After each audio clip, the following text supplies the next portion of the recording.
Good morning બચ્ચા party and welcome to the class of physics with C D Patel. અને આજે આપણે ભણવાના છે ભૂચુંબકીય તત્વો અથવા તો ભૂચુંબકીય પ્રાચલો. પરંતુ આ ટોપિક ભણતા પહેલાં આપણે પ્રીવિયસ લેક્ચરમાં શું ભણ્યા એની થોડીક વાતો કરીએ. તો પ્રીવિયસ લેક્ચરની અંદર આપણે પૃથ્વીનું ચુંબકત્વ ભણી ગયા. એના પછી મેગ્નેટિક મેરિડિયન અને ભૌગોલિક મેરિડિયન એટલે કે ચુંબકીય ધ્રુવતલ અને ભૌગોલિક ધ્રુવતલ વિશે ભણી ગયા. તો ભૌગોલિક ધ્રુવતલ કોને કહેવાય? તો પૃથ્વીની જે ભૌગોલિક અક્ષ હતી એમાંથી પસાર થતું સમતલ એને ભૌગોલિક ધ્રુવતલ કહેવાય. અને પૃથ્વીનું જે ચુંબકીય અક્ષ છે એ ચુંબકીય અક્ષમાંથી પસાર થતું સમતલ એટલે ચુંબકીય મેરિડિયન અથવા તો ચુંબકીય ધ્રુવતલ કહેવાય. બરાબર? હવે આગળ વધીએ અને જોઈએ કે ભૂચુંબકીય તત્વો કોને કહેવાય અથવા તો ભૂચુંબકીય પ્રાચલો કોને કહેવાય. તો ભૂચુંબકીય પ્રાચલો 3 છે. કયા કયા એ જોઈએ. પરંતુ એ જોતા પહેલાં આપણે એ વસ્તુ સમજી લઈએ કે આ ભૂચુંબકીય તત્વો છે શું. તો ભૂચુંબકીય તત્વો એ પૃથ્વી પરના કોઈ પણ સ્થળે પૃથ્વીની ચુંબકીય ક્ષેત્રની સંપૂર્ણ જાણકારી મેળવવા માટેના પ્રાચલો છે. જો હું અહીંયા લખું એટલે તમને વધારે ખ્યાલ આવે કે જે રાશિઓની મદદથી આપણે આને સમજવા માટે આપણે એની વ્યાખ્યા બનાવીએ કે જે રાશિઓની મદદથી પૃથ્વી પરના કોઈ પણ સ્થળે પૃથ્વીના ચુંબકીય ક્ષેત્રની સંપૂર્ણ જાણકારી અથવા તો માહિતી, જાણકારી લખો, જાણકારી મેળવી શકાય તે રાશિઓને તે સ્થળ માટેના ભૂચુંબકીય તત્વો અથવા ભૂચુંબકીય પ્રાચલો કહે છે. ચલો, ખ્યાલ આવી ગયો હશે કે શું કહેવા માંગે છે. જે રાશિઓની મદદથી, કઈ રાશિઓ? તો આ તત્વો, આ જે પ્રાચલો છે એ રાશિઓની વાત કરે છે, જે 3 છે. એની મદદથી પૃથ્વીના કોઈ પણ સ્થળે પૃથ્વીના ચુંબકીય ક્ષેત્રની સંપૂર્ણ જાણકારી મેળવી શકાય તે રાશિઓને તે સ્થળ માટેના ભૂચુંબકીય તત્વો અથવા તો ભૂચુંબકીય પ્રાચલો કહે છે. ભૂચુંબકીય, ભૂ એટલે પેલા નાના બાળકો નહીં કહેતા ભૂ, એ ભૂ નહીં, ભૂ એટલે જમીન. બરાબર? ભૂ પીવું છે એવું નહીં કહેતા આપણે, એવું નહીં. હા, ભૂચુંબકીય પ્રાચલો. ખ્યાલ આવી ગયો? એટલે આ ભૂચુંબકીય પ્રાચલો જે છે, ભૂ, હા, ભ્રૂ નહીં, એ પૃથ્વીના ચુંબકીય ક્ષેત્રની સંપૂર્ણ જાણકારી આપે છે. બરાબર? તો આ ભૂચુંબકીય પ્રાચલો 3 છે. કયા કયા? જો અહીંયા લખીએ. પહેલો એક છે ચુંબકીય ડેક્લિનેશન. ચુંબકીય ડેક્લિનેશન, જેની મેં તમને કાલે વાત કરી હતી. ઘણા ડેક્લિનેશન બોલે છે, ઘણા ડેક્લિનેશન બોલે. આપણે ટેક્સ્ટબુકમાં ડેક્લિનેશન છે એટલે આપણે ડેક્લિનેશન કહીશું. આ ઇંગ્લિશ શબ્દ છે. ગુજરાતીમાં કહેવાય દિક્પાત કોણ. દિક્પાત કોણ. અને એને ડી વડે ઇન્ડિકેટ કરવામાં આવે છે એટલે કે દર્શાવવામાં આવે છે. ક્લિયર? ચલો, બીજો પ્રાચલ છે ચુંબકીય ડીપ એંગલ. ચુંબકીય ડીપ એંગલ. જો આના ઉપરથી ઘણા બધા MCQ બને છે. ડીપ એંગલ એ આગળ આપણે વિસ્તારથી સમજીશું. એને આપણે ગુજરાતીમાં કહીએ છીએ નમન કોણ. નમન કોણ. અને એને I વડે દર્શાવવામાં આવે છે. ત્રીજું છે પૃથ્વીના ચુંબકીય ક્ષેત્રના બે ઘટકો. પૃથ્વીના ચુંબકીય ક્ષેત્રના બે ઘટકો કયા કયા? તો જુઓ, પહેલો છે પૃથ્વીના ચુંબકીય ક્ષેત્રનો સમક્ષિતિજ ઘટક, એટલે આપણે કહીશું સમક્ષિતિજ ઘટક. સમક્ષિતિજ ઘટક, બરાબર. સમક્ષિતિજ એટલે હોરિઝોન્ટલ, એટલે એને એચ હોરિઝોન્ટલ HE વડે દર્શાવો, બરાબર. અને બીજો છે ઉધ્વ ઘટક. ઉધ્વ ઘટક, ઉધ્વ ઘટકને આપણે ZE વડે દર્શાવવામાં આવે છે. જો ઘણીવાર કેટલીક હેતુલક્ષી ટેક્સ્ટબુકની અંદર તમને આ HEની જગ્યાએ આપણી જૂની ટેક્સ્ટબુકમાં આ પ્રમાણે લખેલો હતો સિમ્બોલ કે BH, બરાબર. ચુંબકીય ક્ષેત્રનો હોરિઝોન્ટલ ઘટક, બરાબર. હોરિઝોન્ટલ એટલે સમક્ષિતિજ, બરાબર. અને આ જે ઉધ્વ ઘટક છે એને BV વર્ટિકલ એટલે કે ઊભું, બરાબર ને, એ ઉધ્વ ઘટક. ઘણીવાર અમુક પ્રશ્નોમાં તમને આવું પણ લખેલું હશે, એટલે ગભરાઈ જવાની જરૂર નથી. આ BH લખેલો હોય તે આપણે એને પૃથ્વીના ચુંબકીય ક્ષેત્રનો સમક્ષિતિજ ઘટક જ ગણી લેવું. ક્લિયર? એ જ પ્રમાણે BV લખ્યો હોય તો ઉધ્વ ઘટક ગણી લેવું, બરાબર. એટલે જ્યારે આપણી ટેક્સ્ટબુકની વાત આવશે તો એની અંદર એક્ઝામ્પલમાં આ પ્રમાણે લખેલું હશે. પણ અમુકમાં આવું લખેલું હોય તો કંઈ ગભરાવાની જરૂર નથી. એ જ પ્રમાણે જો આ નમન કોણ છે એ નમન કોણમાં ફાઈ લખેલો હશે ઘણીવાર, એટલે કે ફાઈ વડે નમન કોણ દર્શાવેલો હશે, બરાબર છે. તો એમાં પણ તમે આ પ્રમાણે લખી શકો. ક્લિયર? ઓકે. તો આ ભૂચુંબકીય તત્વો જે છે એ ત્રણ છે. કયા કયા? તો ચુંબકીય ડેક્લિનેશન એટલે કે દિક્પાત કોણ, એને D વડે દર્શાવાય. બીજો છે ચુંબકીય ડીપ એંગલ એટલે કે નમન કોણ, એને I વડે અથવા તો ફાઈ વડે દર્શાવાય. અને ત્રીજો છે પૃથ્વીના ચુંબકીય ક્ષેત્રના બે ઘટકો. કયા કયા? તો કે સમક્ષિતિજ ઘટક એટલે કે HE અથવા તો BH વડે દર્શાવીએ આપણે. બીજો છે ઉધ્વ ઘટક જેને ZE અથવા તો BV વડે દર્શાવીએ. ક્લિયર? ઓકે. હવે આપણે આની અંદર આપણે પહેલો જે છે ચુંબકીય ડેક્લિનેશન એની વાત કરીએ. પહેલો પ્રાચલ જુઓ, ચુંબકીય ડેક્લિનેશન અથવા તો ઘણીવાર એને મેગ્નેટિક, ઘણીવાર નહીં, એને ઇંગ્લિશમાં મેગ્નેટ જ કહેવાય ચુંબકને, બરાબર. મેગ્નેટિક ડેક્લિનેશન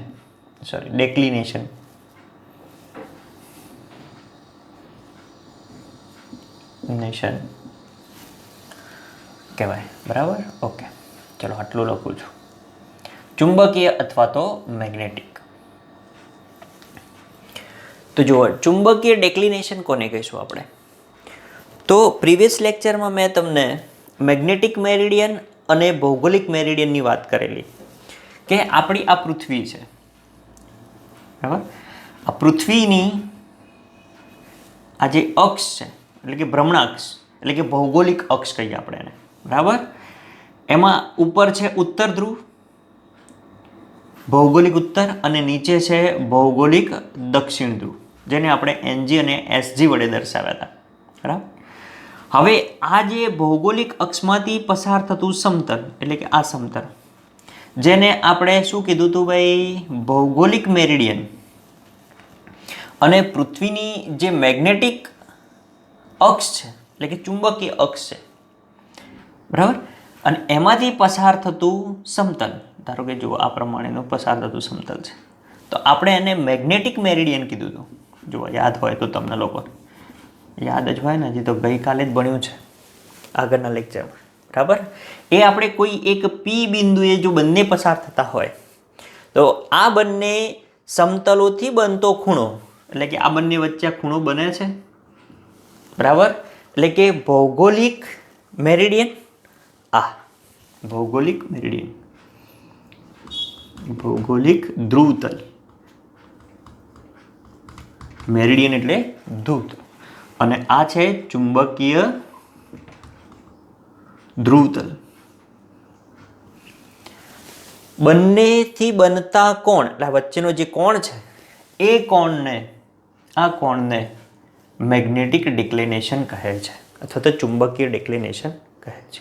એટલે વ્યાખ્યા લખવી હોય તો આ પ્રમાણે લખાઈ જુઓ કે કોઈ પણ સ્થાન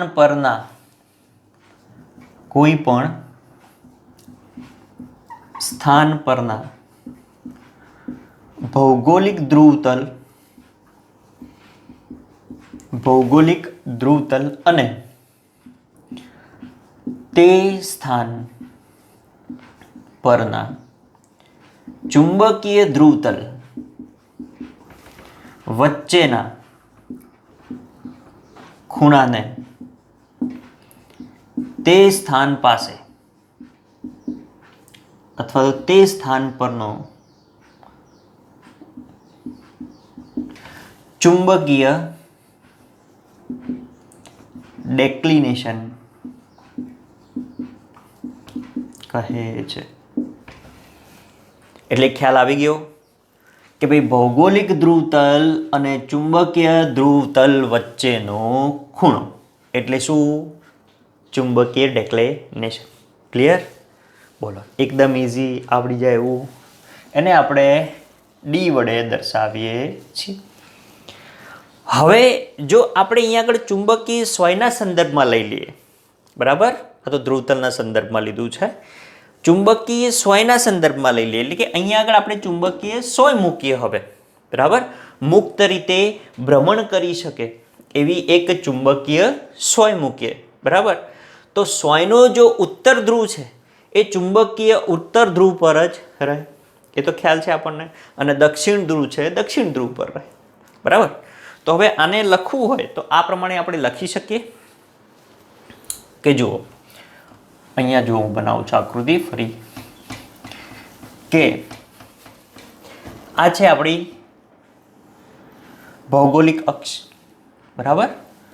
આપણી નહીં, હા, પૃથ્વીની ભૌગોલિક અક્ષ, પૃથ્વીની ભૌગોલિક અક્ષ, બરાબર? અને આ છે પૃથ્વીની ચુંબકીય અક્ષ, પૃથ્વીની ચુંબકીય અક્ષ, બરાબર? પૃથ્વીએ દોરી દઈએ એટલે તમને એવું ના લાગે કે સાહેબે 2 લીટા જ દોર્યા છે, બરાબર? જુઓ આ પ્રમાણે સમજી લેજો. ઓકે, ચલો પૃથ્વી. હવે પૃથ્વીની આ ભૌગોલિક અક્ષ અને આ ચુંબકીય અક્ષ, હવે આપણે શું મૂકીએ છીએ? તો કોઈ પણ એક સ્થાને ચુંબકીય સોય મૂકીએ આપણે, અને ચુંબકીય સોયે દર્શાવેલી ઉત્તર દિશા અને સાચી ઉત્તર દિશા વચ્ચેનો ખૂણો. ક્લિયર? એટલે અહીંયા આગળ તમે ચુંબકીય સોય મૂકો છો, સમજો. તો હવે પૃથ્વીનું જે ચુંબકીય અક્ષ છે એ તો આ બાજુ છે આમ, એટલે તમે અહીંયા આગળ સોય મૂકશો તો શું થશે? આ પ્રમાણે ગોઠવવાનો પ્રયત્ન કરશે. આના ઉપર ટોર્ક લાગશે, તમે અહીંયા આગળ મૂકશો ચુંબકીય સોય એટલે ટોર્ક લાગશે. એટલે આ જે ઉપરનો જે ધ્રુવ છે એ કયો કીધો તો આપણે? પૃથ્વીનો દક્ષિણ ચુંબકીય ધ્રુવ, અને નીચેનો જે છે એ પૃથ્વીનો ઉત્તર ચુંબકીય ધ્રુવ. ઘણાને હજી એમાં કન્ફ્યુઝન હશે. એક વસ્તુ હંમેશા યાદ રાખવાની કે ચુંબકીય સોય છે એ પૃથ્વીનું જે ચુંબકત્વ છે એમાં સાચા ઉત્તર ધ્રુવ તરફ ચુંબકીય સોયનો ઉત્તર ધ્રુવ ગોઠવાય છે. એનો મતલબ શું થાય કે ગજ્યુ ચુંબક છે આ N અને S, બરાબર છે? અને આ બીજું ગજ્યુ ચુંબક લઈ લઈએ, એને આપણે કહી દઈએ N અને S. કન્ફ્યુઝ થવાની કોઈ વાત નથી, બરાબર? તો ચલો N ને કોણ આકર્ષે? S. તો ચુંબકીય સોય જો N ધ્રુવ છે એ ઉત્તર ધ્રુવ તરફ ગોઠવાય તો એનો મતલબ અહીંયા પૃથ્વીનો સાઉથ એટલે કે દક્ષિણ ધ્રુવ હોય, બરાબર? એટલે એ સંદર્ભથી અહીંયા આગળ સાઉથ લીધેલો છે, બરાબર? એમાં બહુ પડવાનું નહીં. જુઓ તો આ શું થાય? નોર્થ થાય પૃથ્વીના ચુંબક. ઓકે, હવે અહીંયા આગળ આપણે શું મૂકીએ છીએ? તો ચુંબકીય સોય હમણાં કહ્યું એ પ્રમાણે ફરીથી કે કોઈ પણ સ્થાને, ધારો કે આપણે આ પ્રીવિયસ લેક્ચરમાં અહીંયા એક સ્થાન લીધું હતું, P બિંદુ લીધું હતું, યાદ હોય તો, બરાબર? એ બિંદુ એટલે આપણે એ સ્થાન કહી દઈએ, બરાબર? હવે આ સ્થાને આપણે ચુંબકીય સોય મૂકેલી છે, સમજો, બરાબર? ચુંબકીય સોય મૂકેલી છે એ આ પ્રમાણે. ક્લિયર? ઓકે, હવે ચુંબકીય સોય મૂકો આમ, તો એ હંમેશા કઈ બાજુ ગોઠવાનો પ્રયત્ન કરે ભાઈ? તો જેવો આ જે ચુંબકીય અક્ષ છે એ ચુંબકીય અક્ષને સમાંતર ગોઠવવાનો પ્રયત્ન કરે આ બાજુ. ક્લિયર? એટલે આ સ્થાને ચુંબકીય સોએ દર્શાવેલી ઉત્તર દિશા, બરાબર, આ એન અને આ એસ થાય, આમ ફરો એટલે ઉત્તર દિશા થઈ, બરાબર. એટલે આની ઉત્તર દિશા આ થશે, એન એમ ચુંબકની વાત કરું છું, અને આ દક્ષિણ દિશા છે. અને આ ભૌગોલિક અક્ષની ઉત્તર દિશા, આ ઉત્તર ભૌગોલિક ઉત્તર છે, બરાબર. તો એ બંને દિશા વચ્ચેનો ખૂણો, તો એ ખૂણાને તે સ્થાન પરનો ચુંબકીય ડેક્લિનેશન કહે છે. જો હવે ચુંબકીય સોયના સંદર્ભમાં હું અહીંયા આગળ વ્યાખ્યા લખું, જો કે કોઈ પણ સ્થાને ચુંબકીય સોએ દર્શાવેલી ઉત્તર દિશા, ચુંબકીય સોએ દર્શાવેલી ઉત્તર દિશા અને સાચી ઉત્તર દિશા, સાચી ઉત્તર દિશા એટલે કઈ? તો આ જે ભૌગોલિક અક્ષવાળી જે ઉત્તર દિશા છે એની વાત કરે છે. એ સાચી ઉત્તર દિશા વચ્ચેના ખૂણાને તે સ્થાન પરનો ચુંબકીય ડેક્લિનેશન કહે છે. બોલો, ક્લિયર? હવે સમજાતું હશે, બરાબર? કે ચુંબકીય સોએ દર્શાવેલી ઉત્તર દિશા એટલે અહીંયા મૂકી દીધી, ધારો કે અહીંયા સમજો તો અહીંયાથી આમ ફરી ગયું, તો ઉત્તર દિશા આ બાજુ અને સાચી ઉત્તર દિશા, સાચી ઉત્તર દિશા એટલે આ. એટલે તમે અહીંયા મૂક્યું છે અને ચુંબકીય સોય જો આમ છે મૂક્યું છે એટલે ફરી જશે ચુંબકીય સોય, એ આમ થઈ જશે, આમ થઈ અને આ આમ થઈ જશે, સમજો, બરાબર. તો આની વચ્ચેનો આ જે ખૂણો બન્યો, બરાબર, આ જે ખૂણો બને છે થીટા, એટલે કે આ જ ખૂણો, બરાબર, થીટા જે બને છે એ થીટા એને શું કહેવામાં આવે છે? ચુંબકીય ડેક્લિનેશન કહેવાય. ક્લિયર? ઓકે.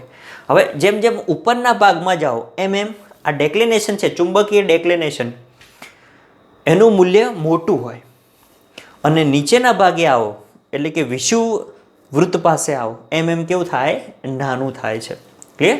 એટલે અહીંયા આગળ આપણે લખીએ કે મોટા અક્ષાંશ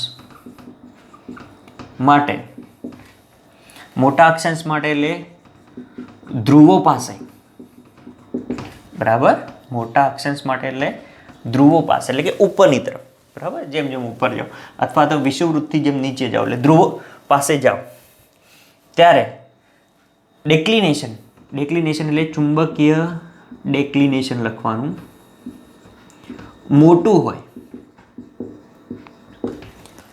અને જ્યારે વિષુવવૃત્ત પાસે આવો,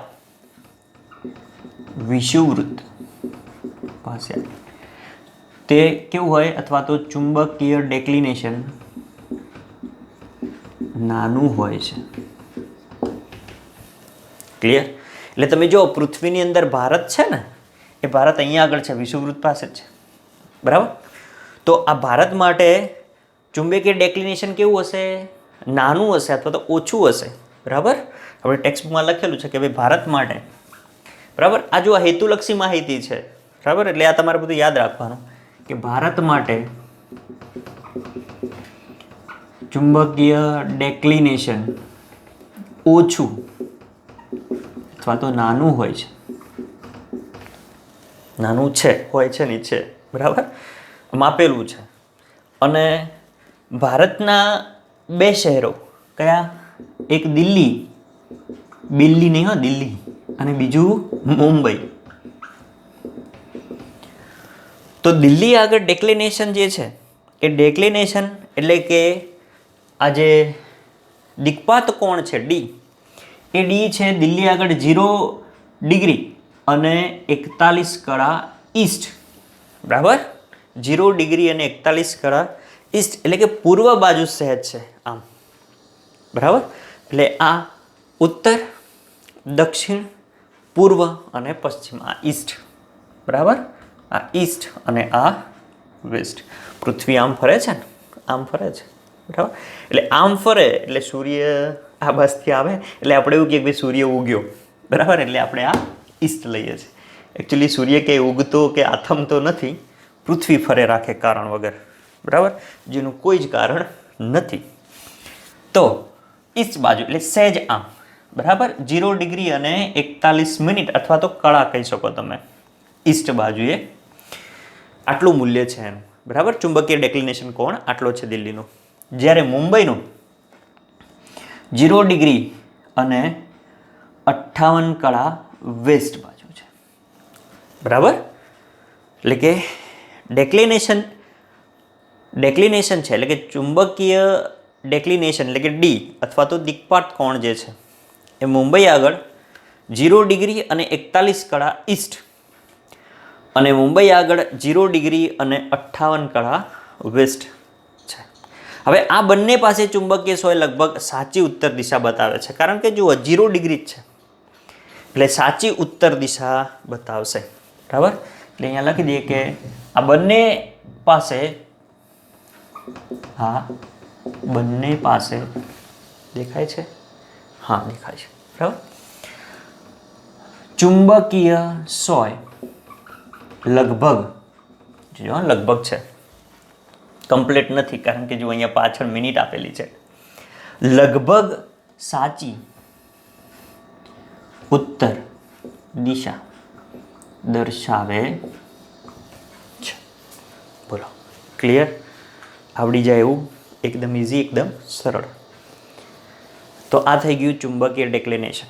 ચુંબકીય ડેક્લિનેશન એટલે સિમ્પલ ભાષામાં યાદ રાખવું હોય તો આ વ્યાખ્યા મસ્ત યાદ રહે એવી છે કે ભાઈ ભૌગોલિક ધ્રુવતલ અને ચુંબકીય ધ્રુવતલ વચ્ચેનો ખૂણો એને શું કહેવાય? ચુંબકીય ડેક્લિનેશન. અને ચુંબકીય સોયના સંદર્ભમાં કેવું હોય તો આ પ્રમાણે કહી દેવાનું કે ચુંબકીય સોયે દર્શાવેલી ઉત્તર દિશા અને સાચી ઉત્તર દિશા વચ્ચેનો ખૂણો, બરાબર. આ આવડી જાય એવું છે કે ચુંબકીય સોયે દર્શાવેલી દિશા અને સાચી ઉત્તર દિશા વચ્ચેના ખૂણાને ચુંબકીય ડેક્લિનેશન કહે છે, બરાબર. ધ્રુવો પાસે ડેક્લિનેશનનું મૂલ્ય મોટું હોય, વિષુવવૃત્ત પાસે ડેક્લિનેશનનું મૂલ્ય નાનું છે, બરાબર. ભારત માટે ચુંબકીય ડેક્લિનેશન ઓછું છે કારણ કે ભારત છે એ વિષુવવૃત્તની નજીક જ છે. દિલ્હી પાસે આટલું અને મુંબઈ પાસે આટલું છે. ક્લિયર? ઓકે, ચલો ઝડપથી સ્નેપશોટ લઈ લો. પછી આપણે નેક્સ્ટ જોઈએ ચુંબકીય ડીપ એંગલ અથવા તો નમન કોણ, જે MCQ માટે ખૂબ જ ઉપયોગી. આના ઉપરથી ઘણા બધા OMR MCQ પૂછાય છે, બરાબર છે. ઓકે, હવે જુઓ ચુંબકીય ડીપ એંગલ એટલે કે નમન કોણ, જેને આપણે I અથવા તો ફાઈ વડે દર્શાવીએ છીએ. જો ખૂબ જ ઇમ્પોર્ટન્ટ, MCQ માટે પણ ખૂબ જ ઇમ્પોર્ટન્ટ. આની ઉપરથી આપણે કેટલાક સૂત્રો પણ તારવીશું અને એ સૂત્રો પરથી આપણે MCQ પણ ગણીશું નેક્સ્ટ લેક્ચરમાં. એટલે ખૂબ જ અગત્યનું અને મોસ્ટ ઇન્ટરેસ્ટિંગ ટૉપિક છે આ, બરાબર. નમન કોણ, મજા આવશે. જુઓ હું તમને ધીરે ધીરે આ ટૉપિક ઉપર લાવું તો સૌથી પહેલાં આપણને ખ્યાલ છે કે ભાઈ પૃથ્વી છે તો એ આપણે આ પૃથ્વી દોરી દઈએ. ઉભા થોડીક અહીંયા આગળ દોરું હું એટલે તમને થોડોક વધારે ખ્યાલ આવે, સમજાવવામાં તકલીફ પડે નહીં. જુઓ આપણે અહીંયા આગળ આ પૃથ્વી દોરેલી છે. પૃથ્વી બહુ ચપટી થઈ જાય છે. જુઓ આ પ્રમાણે, બરાબર. આ એની ભૌગોલિક અક્ષ, બરાબર. અને આ ભૌગોલિક ઉત્તર ધ્રુવ, આ છે ભૌગોલિક દક્ષિણ ધ્રુવ, બરાબર. ભૌગોલિક અક્ષ. હવે ભૌગોલિક ઉત્તર ધ્રુવ બાજુએ પૃથ્વીના ચુંબકનો કયો ધ્રુવ હોય તો કે દક્ષિણ ધ્રુવ, SM, બરાબર. એટલે કે આ બાજુ જો આ ચુંબકીય અક્ષ, પૃથ્વીની ચુંબકીય અક્ષ, એટલે આભાસી ચુંબક દોરવું હોય અહીંયા આગળ તો એ આ પ્રમાણે થાય. ચાલો, ક્લિયર? આ છે દક્ષિણ ધ્રુવ છે એનો, એટલે આને S અને આ છે N. ક્લિયર? એટલે આ છે પૃથ્વીના ચુંબકનો દક્ષિણ ધ્રુવ N M. આ જે અક્ષ બને એ અક્ષને આપણે ચુંબકીય અક્ષ કહી દઈએ. ચુંબકીય અક્ષ, બરાબર. હવે જે ચુંબકીય ક્ષેત્ર છે એ બહારની તરફ N થી S ધ્રુવ તરફ હોય. જુઓ અહીંયા આગળ આ પ્રમાણે. ક્લિયર? ઓકે. એટલે કે S થી જે S છેડો છે એ બાજુથી ચુંબકીય ક્ષેત્ર રેખાઓ અંદર પ્રવેશે છે, બરાબર, પૃથ્વીમાં ના ધ્રુવમાં, અને આ બાજુથી બહાર નીકળે છે. જુઓ આ પ્રમાણે આ બહાર નીકળે છે. તો ચુંબકીય ક્ષેત્ર રેખાઓ આ બાજુ જશે. એટલે કે પૃથ્વીનું ચુંબકીય ક્ષેત્ર બહારની તરફ N થી S તરફ અને અંદર S થી N તરફ છે. ક્લિયર છે? ઓકે. હવે આપણે વાત કરીએ કે પૃથ્વીની જે સપાટી છે, આ ધારો કે આ સપાટી છે, બરાબર, તો પૃથ્વીની સપાટીને અનુલક્ષીને જે ચુંબકીય ક્ષેત્ર છે, બરાબર, એ પૃથ્વીની સપાટી ઉપર બધી જ જગ્યાએ કેવું હોય? તો ચુંબકીય ક્ષેત્ર જે છે એ સમક્ષિતિજ જમીનને સમાંતર હોતું નથી, બરાબર. દરેક જગ્યાએ સમાંતર હોય ના. જો ક્યાં સમાંતર હશે? તો જો આ ચુંબકનું દક્ષિણ અને ઉત્તર ધ્રુવ છે, તો બરાબર એના મધ્યમાં શું હોય? ચુંબકનું વિષુવવૃત્ત. એટલે આને શું કહેવાય? ચુંબકીય વિષુવવૃત્ત. સમજો, હજી આવે છે, ધીરે ધીરે આપણે અહીંયા આગળ આવીએ. ક્લિયર? ઓકે. અને આના જો બે ભાગ કરીએ તો એ થાય ભૌગોલિક વિષુવવૃત્ત. જો થોડુંક ડિટેલથી આપણે સમજતા આવીશું તો તમને વધારે ખ્યાલ આવશે, બરાબર. ઓકે. એટલે આ ચુંબકની વિષુવવૃત્ત થઈ ગયું આર્યું. ઓકે. આ ગજ્યું ચુંબક એટલે ચુંબક તરીકે પૃથ્વી વર્તે છે. ઓકે.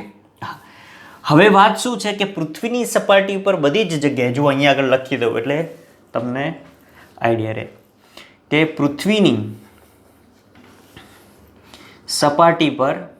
સપાટી પર બધી જ જગ્યાએ ચુંબકીય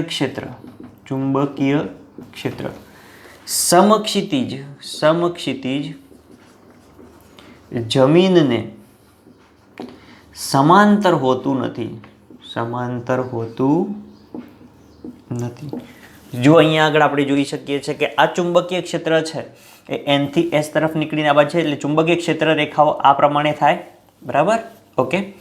હવે અહીંયા આગળ જોશો તમે તો ધ્રુવોથી આ બાજુ ઉપરની તરફ જોશો તો આ જે ભાગ છે જો પૃથ્વીનો, આપણે ખાલી ચુંબકત્વ જ ધ્યાનમાં લેવાનું છે, બરાબર. આ ભૌગોલિક અક્ષ ધ્યાનમાં લેવાની નથી.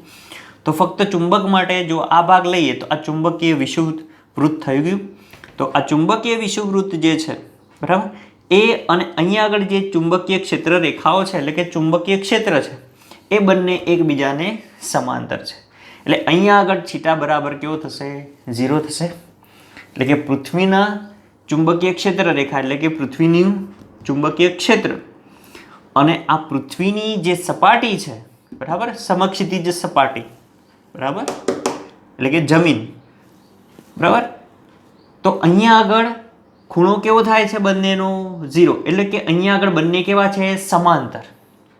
પરંતુ દરેક જગ્યાએ સમાંતર નથી. જો અહીંયા આગળ જોશો તો અહીંયાથી લેશો તમે તો આ પૃથ્વી, બરાબર છે, પૃથ્વીની સપાટી, અને અહીંયા આગળ લેશો એટલે આ ચુંબકીય ક્ષેત્ર બી, બરાબર. તો આ અહીંયા લેશો તમે તો એ જો આ કંઈક ખૂણો બનાવે છે, બરાબર. એ જ પ્રમાણે અહીંયાથી અહીંયા લો તમે, જુઓ આટલો ભાગ, તો આ પૃથ્વીની સપાટી, બરાબર, અને આ ચુંબકીય ક્ષેત્ર બી. તો બંને વચ્ચેનો ખૂણો કંઈક બને છે, જુઓ, બરાબર. આ કંઈક ખૂણો બનાવે છે. એ જ પ્રમાણે આગળ જઈએ, અહીંયા આગળ જોઈએ, બરાબર. તો અહીંયાથી થોડાક આગળ જશે એટલે અહીંયા આગળ પણ કંઈક ખૂણો બને છે, બરાબર. અહીંયાથી આપણે આમ જ લીધો છે એટલે આમ જ લઈએ, બરાબર. અહીંયા પણ કંઈક ખૂણો બને છે. તો આ ખૂણાને નમન કોણ કહેવામાં આવે છે, ડીપ એંગલ કહે છે, બરાબર. હજી વધારે સારી રીતે હું તમને સમજાવું છું. ક્લિયર? જુઓ પછી અહીંયાથી આગળ આવો તમે, અહીંયા આગળ એટલે આ ધ્રુવ પ્રદેશ આગળ આવો, બરાબર. તો ધ્રુવ પ્રદેશ આગળ જુઓ, આ પૃથ્વીની સપાટી અને આ ચુંબકીય ક્ષેત્ર બંને વચ્ચેનો ખૂણો કેવો છે? 90, બરાબર. એ જ પ્રમાણે આ ધ્રુવ આગળ ખૂણો કેવો થાય? 90, બરાબર. એટલે કે ધ્રુવ પ્રદેશો આગળ ખૂણો એટલે કે નમન કોણ કેવો છે? 90નો, બરાબર, એટલે કે ધ્રુવ પ્રદેશો આગળ નમન કોણ, અને શું કહેવાય, આ જે એંગલ બનાવે છે અને શું કહેવાય, નમન કોણ. જો આપણે અહીંયા આગળ આ વાક્ય છે પૂરું કરી દઈએ કે પૃથ્વીની સપાટી પર બધી જ જગ્યાએ ચુંબકીય ક્ષેત્ર સમક્ષિતિજ જમીનને બરાબર સમાંતર હોતું નથી. એટલે કે કોઈ જગ્યાએ સમાંતર હોય, કોઈ જગ્યાએ સમાંતર હોય, એટલે સમાંતર કઈ જગ્યાએ હશે, તો કે વિષુવ રેખા, બરાબર. એટલે કે કોઈ જગ્યાએ સમાંતર હોય એટલે કઈ જગ્યા છે, તો કે વિષુવવૃત્ત પાસે, ચુંબકીય વિષુવવૃત્ત. હા, ભૌગોલિક વિષુવવૃત્ત નહીં, આપણે અહીંયા આગળ ભૌગોલિક વિષુવવૃત્તની વાત નથી કરતા, બરાબર. જો ભૌગોલિક વિષુવવૃત્ત પાસે તો અહીંયા આગળ કંઈક ખૂણો બનાવે છે, બરાબર. એટલે ચુંબકીય વિષુવવૃત્ત પાસે બરાબર કેવો હોય, સમાંતર હોય, બરાબર. અને કોઈ જગ્યાએ લંબ હોય, એટલે કે ધ્રુવો પાસે. જો અહીંયા ધ્રુવો પાસે કેવો છે, લંબ છે, બરાબર. આ સપાટી છે અને આ ચુંબકીય ક્ષેત્ર બહાર નીકળે છે તો બંને વચ્ચેનો ખૂણો કેટલો થાય, 90નો થાય, બરાબર. તો કોઈ જગ્યાએ સમાંતર હોય એટલે કે ક્યાં હશે સમાંતર, તો ચુંબકીય વિષુવવૃત્ત આગળ સમાંતર હશે, એટલે કે θ0, બરાબર.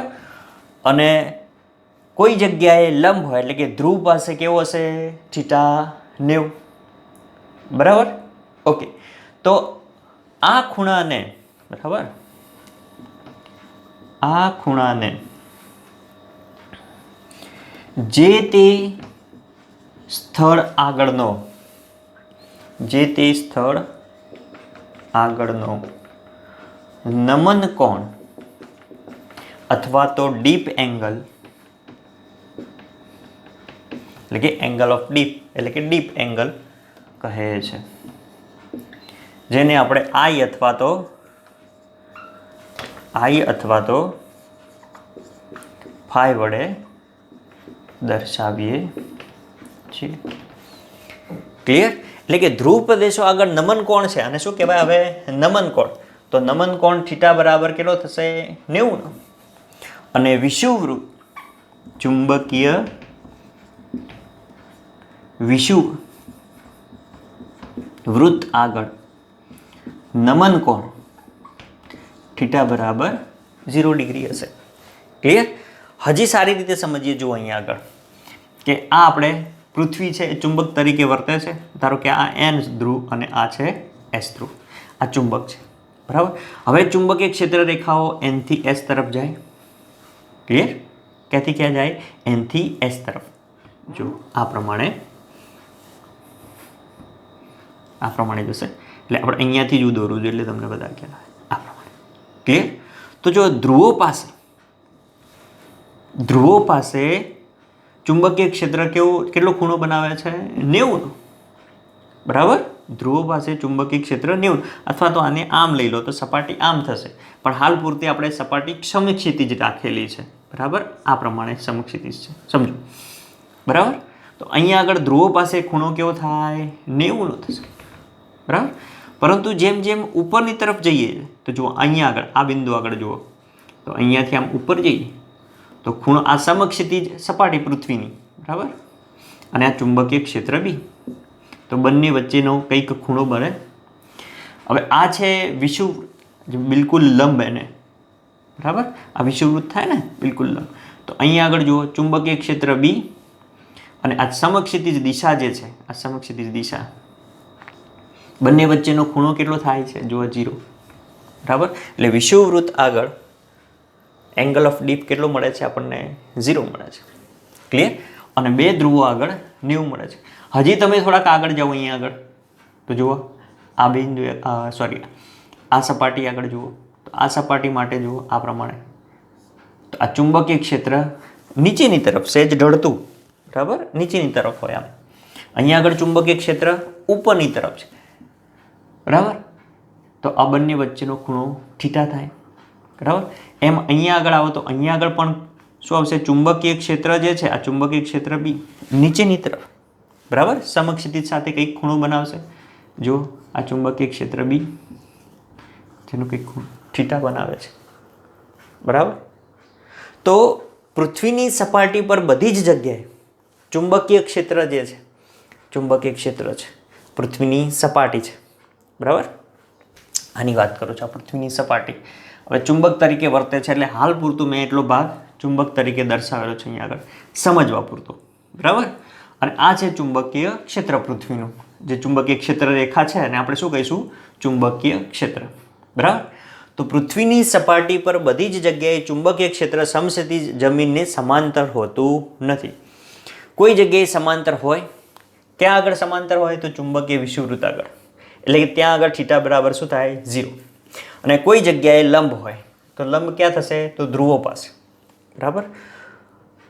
તો હવે એ ચુંબકીય ક્ષેત્ર જે છે એ સમક્ષિતિજ સાથે થીટા જેટલો કોણ બનાવે છે, અને આ ખૂણાને જે તે સ્થળ આગળનો નમન કોણ કહે છે.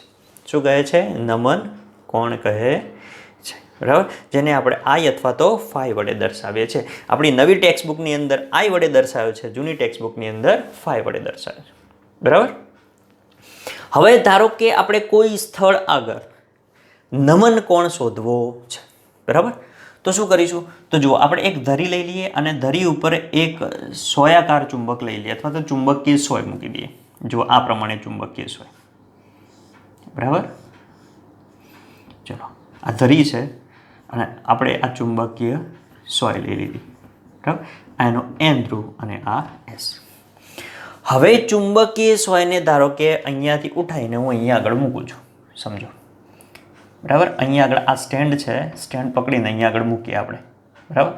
તો હવે આ સ્થળ આગળ આ સોયને તમે અહીંયા આગળ મૂકશો તો શું કરશે, તો જુઓ આ છેડો છે એ એસ છે, આ છેડો છે એ એન છે, બરાબર. એટલે આ જે ચુંબકીય સોય અહીંયા આગળ સમક્ષિતિજ હતી એ અહીંયા આગળ શું કરશે, તો આટલા જેટલું કોણ, આટલું નમન બતાવશે, બરાબર.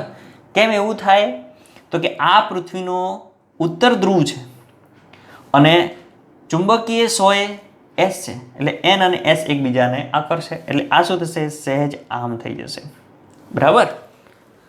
શું થશે, આમ થશે, બરાબર. આ ચુંબકીય સોય છે એ આ પ્રમાણે, એટલે કે આ ચુંબકીય સોય એ સમક્ષિતિજ સાથે કંઈક ખૂણો બનાવે છે, બરાબર.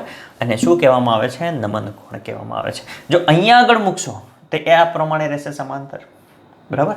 પરંતુ આ બિંદુ આગળ મૂકશો અથવા તો આ સપાટી આગળ મૂકશો તો શું કરશે, એ આ પ્રમાણે આ જે ચુંબકીય સોય છે એ આ પ્રમાણેનું નમન બતાવશે. જુઓ આમ રીતસરનું નમી જશે, બરાબર. અને આ જે ધ્રુવ પ્રદેશો છે, બરાબર, આ જે એન છે એનને આપણે ઉત્તર કહી દઈએ, બરાબર. અને ગોળા જેવો ભાગ છે એટલે ઉત્તર ગોળાર્ધ, ઉત્તર ગોળાર્ધ, બરાબર. આ ભાગ છે ઉત્તર ગોળાર્ધ અને આ દક્ષિણ થાય એટલે આ દક્ષિણ ગોળાર્ધ, બરાબર. તો આ ઉત્તર ગોળાર્ધ બાજુએ આ એસ છેડો જે છે એ આખો આમ નમી જશે, આ એન ધ્રુવ તરફ આકર્ષાય છે એટલે શું થશે, નમી જશે. એ જ પ્રમાણે આ દક્ષિણ ગોળાર્ધ વાળો ભાગ છે, બરાબર. ત્યાં આગળ જો ચુંબકીય સોય મૂકવામાં આવે તો ચુંબકીય સોયનો જે એસ ધ્રુવ એન ધ્રુવ છે એ એન ધ્રુવ નીચેની તરફ નમે છે, બરાબર. ક્લિયર.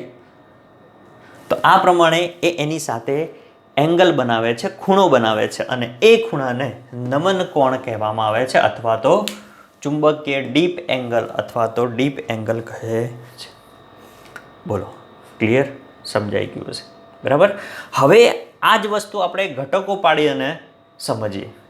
જુઓ તો ઘટકોમાં પહેલાં આનો સ્નેપ લઈ લો અને અહીંયા આગળ એક વસ્તુ ઉમેરી દો કે ભાઈ પૃથ્વીનું ચુંબકીય ક્ષેત્ર, અહીંયા ચુંબકીય ક્ષેત્ર અને સમક્ષિતિજ સપાટી વચ્ચેના ખૂણાને, બરાબર. આ ખૂણો ખરો પણ કોની વચ્ચેનો, તો કે ચુંબકીય ક્ષેત્ર અને સમક્ષિતિજ સપાટી પૃથ્વીની, હા, પૃથ્વીની સમક્ષિતિજ સપાટી વચ્ચેના ખૂણા, તે સ્થળ આગળનો નમન કોણ કહે છે, બરાબર. તો આનો પહેલાં સ્નેપ લઈ લો અને પેલી બાજુનું હું કાઢી નાખું એટલે ત્યાં આગળ આપણે ગણીએ, બરાબર છે. જો આ સમજૂતી છે, બરાબર, ઓકે, હવે MCQ માટે આવે છે, જુઓ તમને સમજાવું. હવે જો આપણે ઘટકોના સંદર્ભમાં વાત કરીએ તો જો આ છે આપણે સમક્ષિતિજ દિશા. ચાલો સમક્ષિતિજ દિશા દોરીએ. સમક્ષિતિજ દિશા. ઓકે. હવે ધારો કે આ કોઈ બિંદુ આગળ, પૃથ્વીના આ કોઈ સ્થળ આગળ ચુંબકીય ક્ષેત્ર આ પ્રમાણે છે BE, જ્યાં BE એ શું છે તો કે પૃથ્વીનું ચુંબકીય ક્ષેત્ર. બરાબર. હવે અહીંયા આગળ આ બિલકુલ સમક્ષિતિજ દિશાને લંબ કઈ દિશા થાય? શિરોલંબ દિશા. એટલે કે આ વિષુવવૃત્ત પણ આપણે એને લઈ શકીએ. બરાબર છે. ઓકે, સમક્ષિતિજ દિશા. બરાબર. ઓકે, હવે સમક્ષિતિજ દિશામાંના ચુંબકીય ક્ષેત્રનો ઘટક, ધારો કે ચુંબકીય પૃથ્વીનું ચુંબકીય ક્ષેત્ર છે, તો આ પૃથ્વીના ચુંબકીય ક્ષેત્રનો સમક્ષિતિજ દિશામાંનો ઘટક, ધારો કે અહીંયાથી આપણે લંબ દોરીએ, આ જુઓ અહીંયા આગળ, અહીંયાથી આપણે અહીંયા લંબ દોરીએ ઉપરની તરફ, તો આ દિશામાંનો સમક્ષિતિજ ઘટક મળે આપણને. બરાબર. તો ચુંબકીય ક્ષેત્રનો સમક્ષિતિજ ઘટક થયો આ. બરાબર. તો આને કહીશું આપણે ચુંબકીય ક્ષેત્રનો, આ બાજુમાં ભાઈ કામ ચાલે છે ને એટલે આ અવાજ આવે. ચુંબકીય ક્ષેત્રનો સમક્ષિતિજ ઘટક. બરાબર. અને આપણે શું કહેતા હતા? HE. બરાબર. H એટલે હોરિઝોન્ટલ. બરાબર, એટલે આડું સમક્ષિતિજ. બરાબર. બરાબર.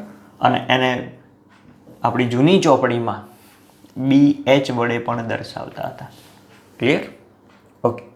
તો આ સમક્ષિતિજ ઘટક થયો. બરાબર, ચુંબકીય ક્ષેત્રનો. અને આ જે ઊભો ઘટક છે, બરાબર, આ જે શિરોલંબ દિશા છે, તો શિરોલંબ દિશા પરનો ઘટક, ધારો કે અહીંયા શિરોલંબ દિશામાં આપણે અહીંયા આગળ BE નો લંબ દોરીએ અહીંયા આગળ. બરાબર. તો આ થશે ચુંબકીય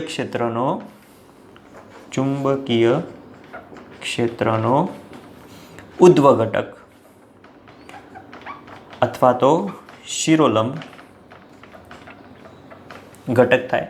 અને એને આપણે ZE વડે દર્શાવીએ છીએ અથવા તો BV વડે દર્શાવીએ છીએ.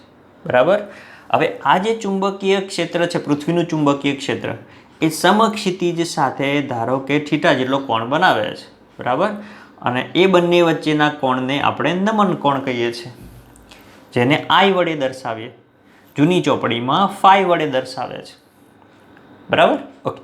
તો આપણે બે ઘટકો શોધવા છે. કયા કયા? તો એક સમક્ષિતિજ ઘટક અને ઉધ્વ ઘટક.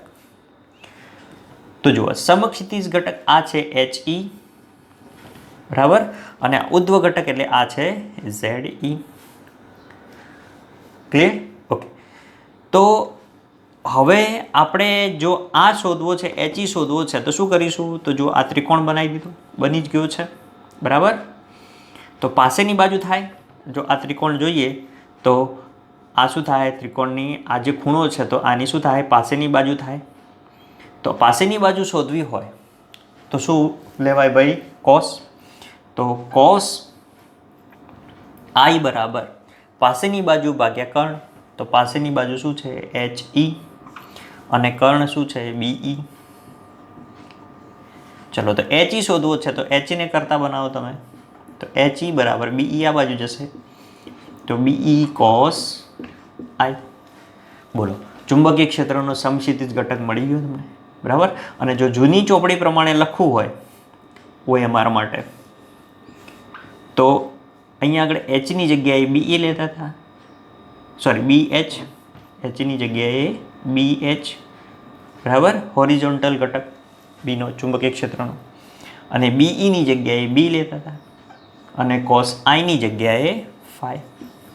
બોલો, એટલે ઘણી હેતુલક્ષી ચોપડીઓમાં તમને આ પ્રમાણેનું સૂત્ર પણ વાપરવાનું થશે. બરાબર. સંજ્ઞાઓ બદલેલી હોય તો આ પ્રમાણે પણ લખી શકીએ, પણ આપણા પુસ્તકમાં આ આપેલું છે. બોલો, ક્લિયર? ઓકે.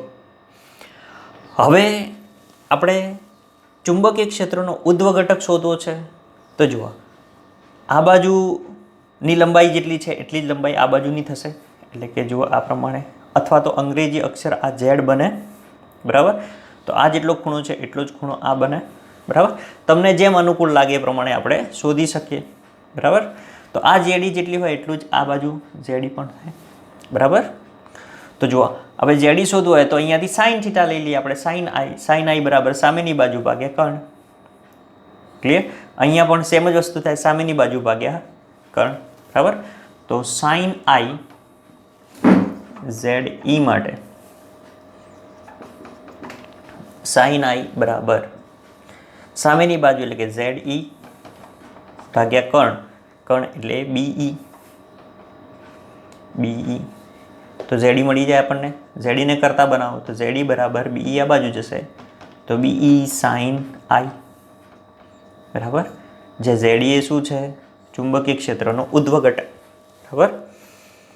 અને જૂની ચોપડી પ્રમાણે લખવું હોય તો એને આપણે બીવી વડે દર્શાવતા હતા, તો બીવી બરાબર બીઈ તો શું છે? ચુંબકીય ક્ષેત્ર બી અને સાઇન ફાઈ, બરાબર. એટલે ઘણા MCQમાં તમારે આ સૂત્ર પણ વાપરવું પડશે, બરાબર. પણ આ ચોપડી માટે તમારે આ યાદ રાખવાનું. ક્લિયર? ઓકે. હવે જુઓ તમને અહીંયા આગળ ટેન થીટા પૂછે, ટેન આઈ, તો ટેન આઈ બરાબર શું થાય? સામેની બાજુ ભાગ્યા પાસેની બાજુ, બરાબર. તો સામેની બાજુ શું છે? ઝેડ ઈ upon H E. Clear? Okay. અને જો તમને જૂની ચોપડી પ્રમાણે પૂછે તો ટેન ફાઈ, આઈની જગ્યાએ શું લખવાનું? ફાઈ, અને ઝેડ ઈની જગ્યાએ બીવી. બીવી કોની જેની હોય એની સાહેબ બીજી વાત ના કરો, ચલો બીવી અપોન બી એચ, બરાબર. ક્લિયર? તો જૂની ટેક્સ્ટ બુક માટે આ પણ લઈ શકો તમે, બરાબર છે. ઓકે. હવે જુઓ અહીંયા આગળ આ છે એ કાટકોણ ત્રિકોણ બને છે, જુઓ, બરાબર. લંબ ઘટક દોર્યો છે આપણે અહીંયા આગળ, બરાબર. તો આ છે તમારો બીઈ, આ છે એચઈ અને આ છે જેડી. તો બીઈ સ્ક્વેર બરાબર HE square upon JD square થાય, અરે પ્લસ જેડી સ્ક્વેર થાય. તો આ પ્રમાણે લખાય પાયથાગોરસ પરથી, બીઈ સ્ક્વેર બરાબર HE square plus JD square. તો બીઈ બરાબર under root HE square plus JD square. બોલો, આ પ્રમાણે લખાય. ક્લિયર? તો આ બધા સૂત્રો છે એ MCQ ગણવામાં કામ લાગશે, 1 2 3 અને 4. ક્લિયર? આને જૂની ચોપડી પ્રમાણે લખવું હોય તો તમને ખબર જ છે કેવી રીતે લખવાનું છે. ક્લિયર? તો આ બધા જ સૂત્રો જે છે એ MCQ માટે ખૂબ જ અગત્યના છે. ક્લિયર? તો આ છે નમન કોણ અને આ છે ઘટકોના સંદર્ભમાં આના ઘટકો છે, બરાબર. સમક્ષિતિજ ઘટક, શિરોલંબ ઘટક, બરાબર. ચુંબકીય ક્ષેત્ર બી. ક્લિયર? ઓકે. તો આવડી જાય એવું સરળ એકદમ. જો ચોપડીની અંદર તમારે એક આકૃતિ આપેલી છે આ પ્રમાણેની, બરાબર. પણ એ અહીંયા આગળ ઓલરેડી મેં સમજાવી દીધી છે કે જો ચોપડીની અંદર આ નોર્થ આપણે લઈ લઈએ NM અને આ SM, બરાબર, સાઉથ છે, બરાબર. તો કોઈ P બિંદુ આગળ, ધારો કે આ બિંદુ છે, કોઈ બિંદુ આગળ ચુંબકીય ક્ષેત્ર તો આ પ્રમાણે આમથી આમ જ આવતું હોય, એટલે ચુંબકીય ક્ષેત્ર પૃથ્વીનું BE થશે, બરાબર. તો સપાટીનો હોરિઝોન્ટલ ઘટક, સમક્ષિતિજ ઘટક આ પ્રમાણે થાય. તો આને આપણે લખીએ છીએ HE, બરાબર. અને આ કેન્દ્ર લઈ લઈએ તો એને બિલકુલ લંબ ઘટક, આ લંબ ઘટક, બરાબર. લંબ ઘટક થાય ZE. બોલો, ક્લિયર? તો આ જે થશે આ તમારો નમન કોણ થઈ ગયો. ક્લિયર? ઓકે. તો આ પ્રમાણેની એક આકૃતિ આપેલી છે. પછી પેલું ડીપ એંગલ વાળી આકૃતિ આપેલી છે, D અને I, બરાબર, બરાબર. I અને D ડિક્લિનેશન વાળી આકૃતિ આપેલી, એ બધી જ અહીંયા આગળ મેં આગળ સમજાવી દીધેલી છે. તો આજે આટલું રાખીએ છીએ અને આની અંદર હું એવી આશા રાખું છું કે તમને ખ્યાલ આવી ગયો હશે, બરાબર. તો આજે આટલું. વિડીયો જરાક લાંબો થઈ ગયો છે. મળીએ નવા લેક્ચરમાં. જો આના ઉપરથી જ આપણે MCQ ગણવાના છે નેક્સ્ટ લેક્ચરમાં. બરાબર? ઓકે, ચલો તો ટાટા બાય બાય, ભણતા રહો.